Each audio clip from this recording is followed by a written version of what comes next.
Before the first note was even sung, something in the room felt different. The judges leaned back casually, the audience whispered, and the cameras caught a man standing alone under blinding stage lights, clutching a microphone with hands that slightly trembled. No one expected what was about to happen next. And before this story ends, you'll understand why millions were left in tears and why this moment changed one life forever. If stories of impossible dreams, raw talent, and unexpected miracles move your heart, make sure you like this video and subscribe to the channel, because stories like this deserve to be felt, not skipped. His name was Daniel Reyes, a 28-year-old Filipino from a small coastal town where dreams usually stayed dreams. Back home, Daniel wasn't famous. He wasn't wealthy. He worked long shifts at a fish market, waking before sunrise, hands rough from ice and salt water. Music wasn't a career there, it was something you sang quietly after work, something you kept to yourself. Daniel grew up listening to Elvis Presley on an old radio his father found at a junk shop. The signal crackled, the sound faded in and out, but to Daniel, that voice felt like hope traveling across oceans just to reach him. His father used to say, "One day, your voice will take you farther than these shores." Then one year, his father never came home. An illness they couldn't afford to treat took him quietly, leaving Daniel as the man of the house overnight. Life became about survival, not songs. The radio stayed, but the music became softer, almost guilty, like a reminder of something he no longer had permission to want. Years later, a video of America's Got Talent played on a phone at the fish market during a break. Daniel watched strangers step on a stage and walk off as stars. Someone joked, "You love Elvis, why don't you try?" Everyone laughed, including Daniel. A Filipino singing Elvis on an American stage? It sounded ridiculous. Even Daniel believed it. But that night, alone in his small room, he sang softly into the darkness, and for the first time in years, he felt his father's words breathe again. Saving money took months. Selling old belongings, skipping meals, working extra shifts, every sacrifice became part of the journey. When he finally boarded the plane, it was his first time leaving his country. He carried one suitcase, the old radio wrapped carefully inside, and a fear so heavy it almost convinced him to turn back. On audition day, Daniel stood backstage watching contestants warm up. Some had confidence spilling out of them. Others looked born for television. Daniel felt invisible. When a producer asked what he would sing, and he answered Elvis Presley, there was a brief pause. A raised eyebrow.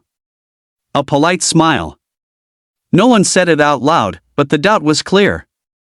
Then his name was called. He walked onto the AGT stage, lights blinding, applause polite but uncertain. The judges asked where he was from. "The Philippines," he said, his accent thick, his voice shaking.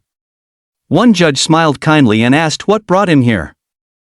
Daniel swallowed hard and spoke about his father, about the radio, about believing in something even when it feels foolish. Some people in the audience nodded. Others waited. When he said he would sing Elvis, a ripple went through the crowd. Expectations dropped. This was novelty, they thought. This would be interesting, maybe funny. The music started. The first note changed everything. It wasn't an imitation. It wasn't a joke. It was rich, warm, and hauntingly familiar, yet deeply personal. His voice carried pain, love, loss, and longing all at once. The room went silent. Judges leaned forward. Smiles disappeared, replaced by disbelief. By the second verse, some audience members were already wiping tears. Daniel closed his eyes, and for 3 minutes, he wasn't on a stage. He was back home, singing for his father, for himself, for every dream he buried. When the song ended, there was a split second of silence, the kind that only happens when people don't know how to react to something real. Then the theater exploded. A standing ovation. Shouts. Tears. One judge pressed a hand to their chest. Another simply shook their head, stunned. They told him the truth. They said they didn't expect that voice to come from him. They admitted their own bias, their own surprise. And then, as Daniel stood there overwhelmed, the judge reached out and slammed the golden buzzer. Gold confetti rained from the ceiling. Daniel dropped to his knees, crying uncontrollably. He didn't hear the crowd anymore. He felt his father. He felt every sacrifice. He felt seen. That moment didn't erase his struggles, but it gave them meaning. Back home, his town gathered around screens, screaming his name. Kids who had never believed their voices mattered sang louder that night. Parents hugged their children tighter. A Filipino man singing Elvis had done more than impress judges, he broke a quiet wall of doubt for millions watching. As the show continued, Daniel faced criticism, pressure, and the fear of living up to that moment. Not every performance was perfect. He stumbled. He doubted himself again. But each time, he remembered where he came from and why he sang. He wasn't there to prove stereotypes wrong. He was there to prove dreams right. By the time his journey ended, win or lose, it no longer mattered. His life had already changed. He returned home not just as a singer, but as a symbol of what courage sounds like. The radio still sat in his room, but now his voice traveled farther than any signal ever could. This is why stories like this matter. Because talent can come from anywhere. Because dreams don't need permission. And because sometimes, the voices we least expect are the ones we need the most.